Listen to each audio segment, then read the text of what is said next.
kitchen counter. One is slightly apart from the other. The house is silent. A single lamp is lit. Some marriages don't end with screaming. Some end with silence. And silence is the loudest goodbye of all. Old photos on a shelf. A couple's hands in one frame. A laughing dinner table in another. Now, the same table, set for one. This is the story of Daniel and Sarah. They met at 23, got married at 26, and by 34, they were strangers living under the same roof. Nobody cheated, nobody lied. Nobody threw plates or slammed doors. They just stopped. Stopped talking, stopped asking, stopped reaching for each other in the dark. This is how a marriage falls apart quietly. A kitchen in the early morning. A figure making coffee alone. Steam rising. The other chair empty. It started the way it always does. Small. Daniel worked long hours. He told himself it was for them, for the future. He came home tired, ate dinner in front of the TV, and fell asleep before Sarah had finished her day. Sarah waited. At first, she said something. "You've been distant lately." Daniel looked up from his phone. "I'm just tired, babe. Work is crazy right now." She nodded. She understood. She waited some more. A bedroom at night. One figure reading alone. The other side of the bed. Dark. Untouched until late. Weeks passed. Then months. Sarah stopped bringing it up. Not because she didn't feel it, but because every time she tried, it turned into an argument. And she was tired of arguing about being lonely inside a marriage. So she went quiet too. She found comfort in long calls with her sister, in walks alone on Sunday mornings, in a journal she kept hidden under the bed. Not because Daniel would be angry, but because she'd stopped believing he would care. A journal on a nightstand, a pen resting on top, words half written on the page. Daniel noticed she seemed far away, but he told himself, she's just tired too. He didn't ask. He was afraid of what she might say. And so they built a wall, brick by brick, in total silence. Both of them laying the same wall, neither of them talking about it. Two figures sitting at a dinner table, food between them, both looking at their phones. No words, just the sound of forks. One night, Sarah said something that Daniel didn't hear. She was talking about her friend's divorce. She said, "I think they just stopped trying." Daniel said, He didn't look up. That night, Sarah lay awake staring at the ceiling. And for the first time, she let herself think the thought she had been running from for months. Is this it? Is this what we are now? She didn't cry. That was the scariest part. She didn't cry. She just felt numb. A woman lying in bed, eyes open. The room is dark. The ceiling fan turning slowly overhead. The next morning, she asked Daniel a question. "When was the last time you asked me how I was feeling? Not just how was your day, but actually how I was feeling inside." Daniel put down his mug.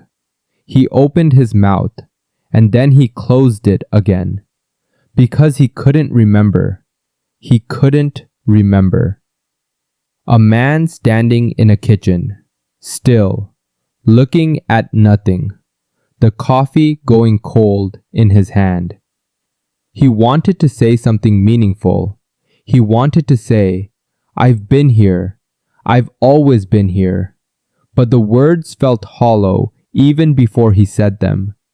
Because being physically present is not the same as being emotionally present. And somewhere inside, he knew that. He had known it for a long time. A living room. Evening.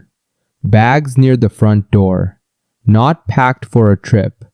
Just there. Sarah sitting on the couch, hands folded in her lap. 3 weeks later, Sarah told him she needed space. Not a divorce. Not yet. Just space. Room to breathe. Room to remember who she was outside of a marriage that had grown so quiet she could hear her own heart breaking. Daniel stood in the doorway. "I didn't know it was this bad," he said. "I know," she said. "That's part of the problem." A man sitting on the stairs after the door closes, head in his hands, the house unbearably quiet now. And right there, in the silence he had helped create, Daniel finally heard it. Everything she had been trying to say for years. Every unanswered "How are you?" Every dinner he scrolled through. Every night she reached for him and he was already asleep. It didn't happen overnight.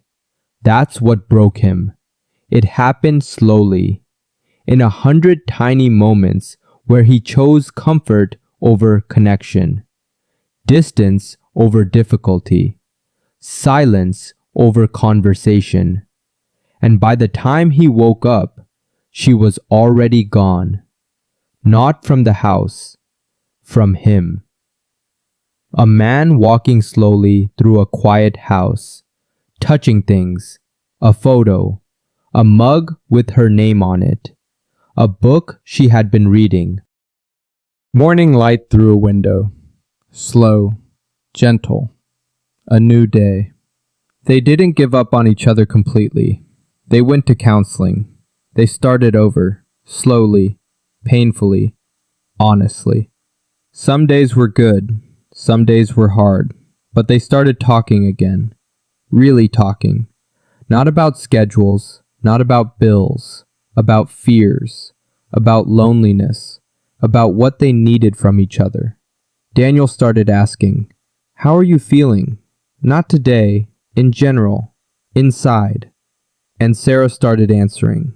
2 cups of coffee, steam rising, both chairs at the table, now filled. Here is what their story taught us. Love doesn't only break loudly. Most of the time, love breaks quietly. In the spaces between conversations, in the moments you chose your phone over your partner, in the questions you never asked because you were afraid of the answer. Distance in a relationship rarely starts with betrayal. It starts with small neglects, a missed moment here, an unasked question there, until one day you look across the table at the person you married and realize you are strangers. Don't wait for a breaking point to start paying attention. Ask how they're feeling tonight. Not just how was your day, but how are you, really? Put the phone down. Look at them. Be in the room, not just physically, but fully. Because the person sitting across from you chose you. Every single day, they chose you. Make sure they know you're still choosing them too. A hand reaching across a table, another hand meeting it halfway. No faces, just hands, holding. This story stayed with you. If it reminded you of someone, or maybe of yourself, then you're in the right place. Every week on Between Us, we tell real human stories about love, loss, and learning. Subscribe and turn on notifications so you never miss a story that might be exactly what someone close to you needs to hear. We'll see you in the next one.